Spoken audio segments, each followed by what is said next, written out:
you know, either younger than us or, you know, passed and retired. So why not? You know, I want to challenge myself. The best always looking to fight the best and challenge themselves, you know, and why not, you know, challenge. Crawford can't beat him, right? This is a money grab for Terence Crawford. It's just a situation where Terence Crawford is trying to fill up his bank account opposed to actually his legacy. But if you study Floyd closely, like I have, you will notice that he never wastes any steps while he's in the ring. Terence Crawford just shocked fans by accepting Floyd Mayweather's fight offer live on air with Stephen A. Smith.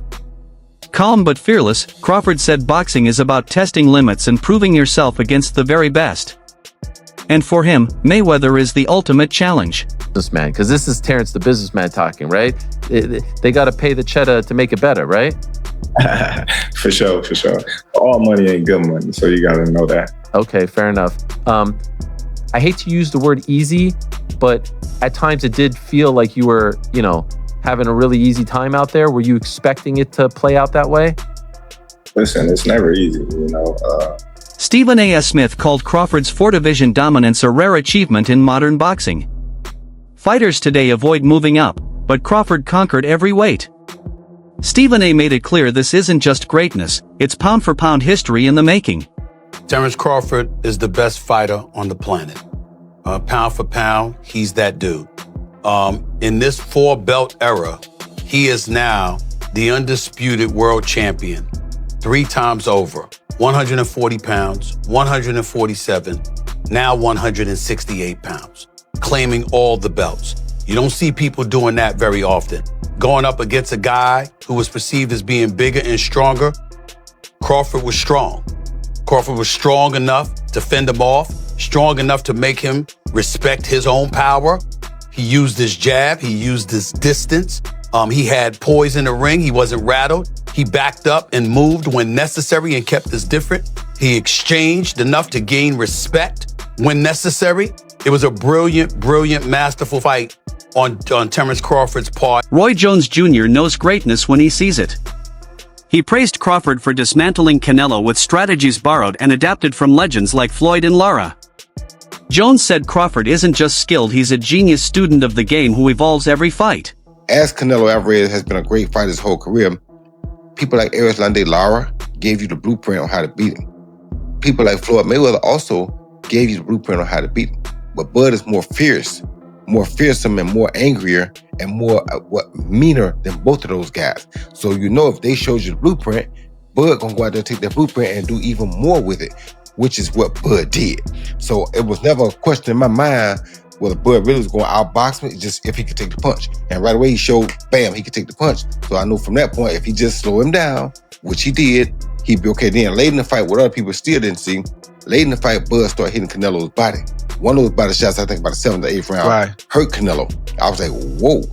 Bud hit him in the right spot then. He got Canelo's respect with that too. So Bud fought a very, very awesome fight, fought a beautiful fight, very tactical. Very controlled.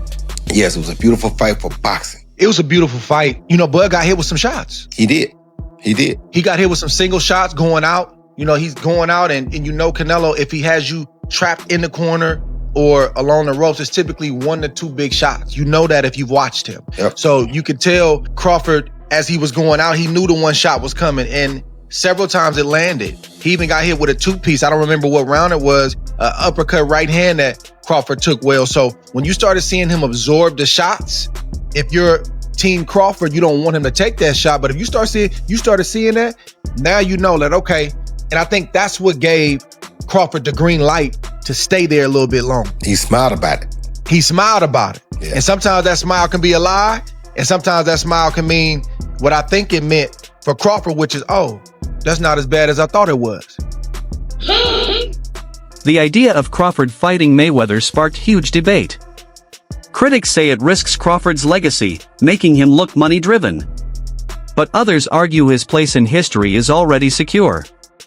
A Mayweather clash? That would simply add another unforgettable chapter. For Terence Crawford.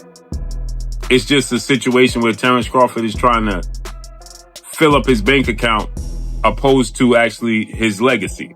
This is what was being said, right? This is what people perceived. Terence Crawford was just attempting to cash out. When fans compare Floyd and Crawford, one thing always comes up: timing. Floyd's biggest wins came with critics pointing at young or injured opponents.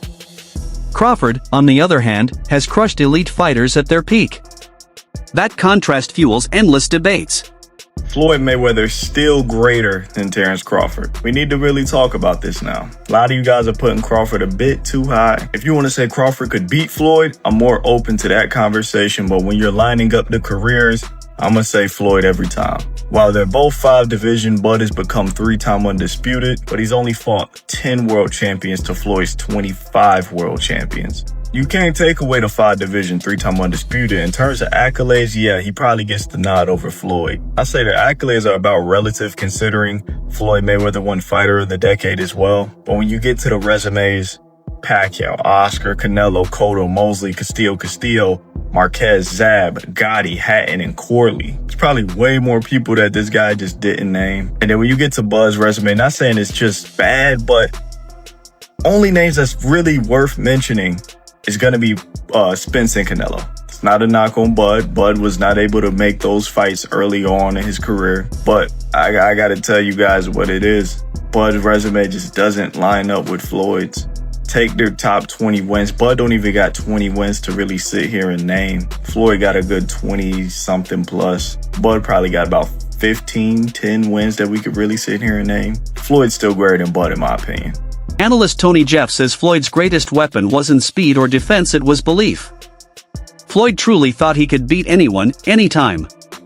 That supreme confidence, paired with his ring IQ, made him unbeatable and the reason he retired undefeated.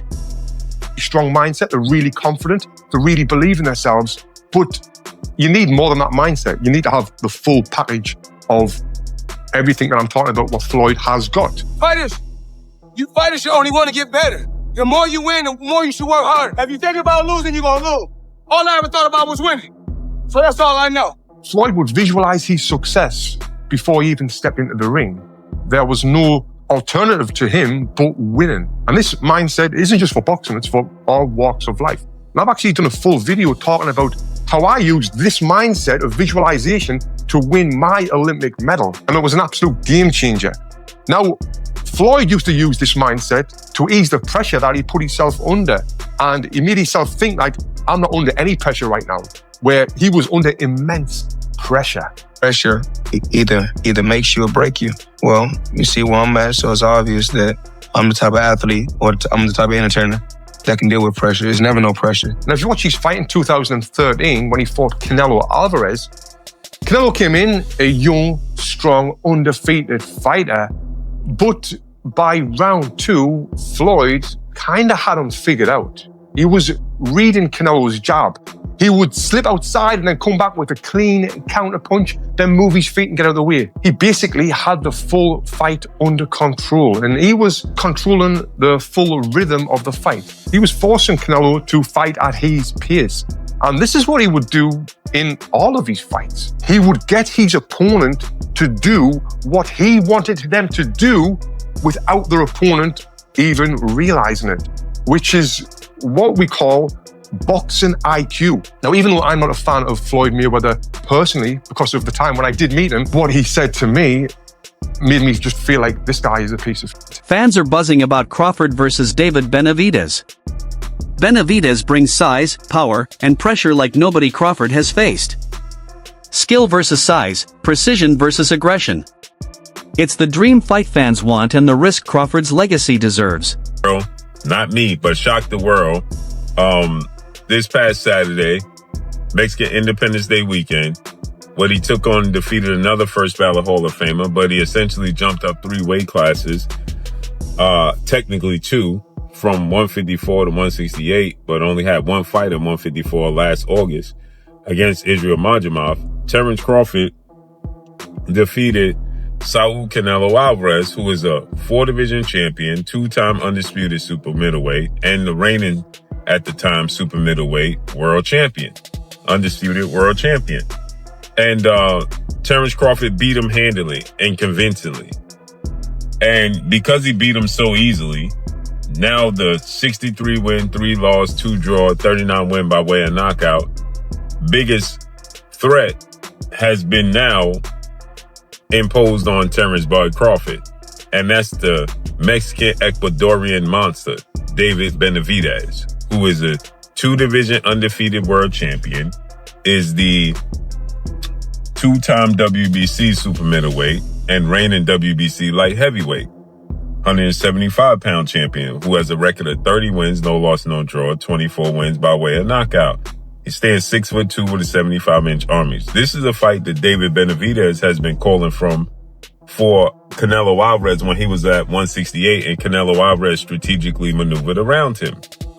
But Canelo Alvarez is 5'7", with a 70-inch arm reach, started his career at 147 pounds, made his real name at 154 pounds. He's not a big guy, okay? And styles make fights. Benavidez is 6'2" with a 75-inch arm reach. His last fight at 168 against Demetrius Andrade, he rehydrated to 193. So he's a big guy. Canelo Alvarez probably rehydrate to 182, maybe 185 max, right? He's not a big guy, right? Comparing Mayweather and Crawford is almost impossible. Floyd had perfect defense and a flawless record. Crawford moved through divisions and still dominated. Different eras, different circumstances, but together, they set the gold standard for boxing excellence. Oh my goodness. I said that was going to happen. If Crawford was to win, we're going to be seeing a lot of these debates on whether or not Floyd Mayweather or Terence Crawford is going to be better. Now, this is going to be a debate for a long, long time. I'm talking about one of those debates like LeBron versus MJ, Messi versus Ronaldo. It's one of those. And the thing is, I can get behind it. Let me go ahead and say this. When it comes to resume, I do think we give Floyd Mayweather the edge. I mean, he beat a bunch of champions. He reigned for a long time. While Crawford, his resume is heavily criticized, and he's just not getting, his kind of respect for beating Earl Spence and Canelo Alvarez. But if we're talking strictly off of skills, this is where things get really, really tough to talk about. I think a fair assessment of this matchup would be Floyd Mayweather wins from 135 and 140, while Crawford wins from 147 to 154. And I say that because I feel like Floyd's style changed once he got to welterweight. He became a more defensive fighter, and he just wasn't as much focused on offense. And knowing this, I feel like Crawford would have had a much better chance of handling him. And we all know, Crawford was an absolute monster at welterweight. But hey man, like I said, this is going to be a debate for a very long time. I can't wait to hear all the talk about it. But I'm curious on your thoughts. Who do you think wins in the fight? Floyd or Terence Crawford? Let's talk about it, and follow me for more boxing talk. Trainer Greg Hackett says Crawford's win over Canelo wasn't just a victory, it was a takeover. Canelo ruled boxing for a decade. But Crawford dismantled him and became the new predator at the top. The hunter just became the hunted. Because you gotta remember, Canelo is the guy right now in the sport that's supposed to be the man, big bad wolf. You beat him, you the wolf. Now it's like, you know what I mean? Like, all right, who else I'm gonna fight? You beat the shark, you beat the wolf. Right. Damn. Like, ain't no more ops out there. It's ops out there, but who gonna make them really want to get up? That's the shit gotta make sense. Like you said, you beat a shark, you beat a wolf. Yeah. But there's the monster. Yeah, yes, but that's like a real monster. Bro, that's to me it don't make sense, but that's what monster. Yo, is that proof? All right, you got the legendary Pape in the building. Legend. Chill, man. But what makes sense? Like, what makes the most sense? I know you said get a line of suits, Brooks Brothers. Yeah, you know what I'm saying? Your line of suits, get your money, man. Go ahead and get the easy money, boys. You ain't gotta sweat no more. What's up, Wall? Not saying you ain't gotta work, you ain't gotta sweat. What's that? He's paved a career where he could sit down at a table and get this money. He could come out with a Terence Crawford series now, just doing whatever he like to do. People gonna watch it. Nobody, the fighting part, people don't understand what it's like to be a fighter.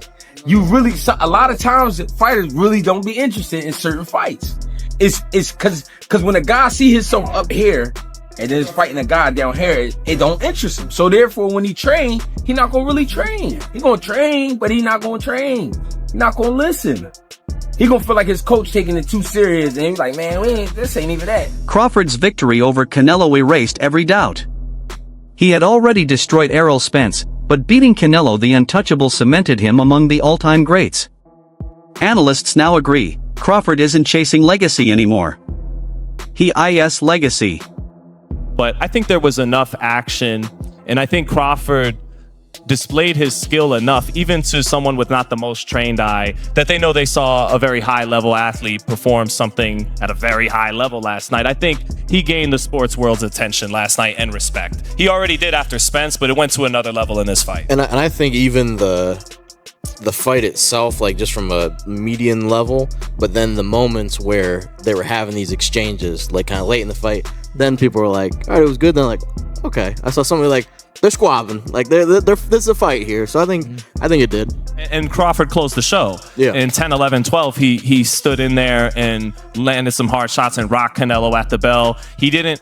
Well, James was talking about the great Floyd Mayweather. Floyd would go up on you 8-0 and then coast, and you might as well turn the fight off at midway through the ninth. Like, you know, he's not gonna. But Crawford didn't do that.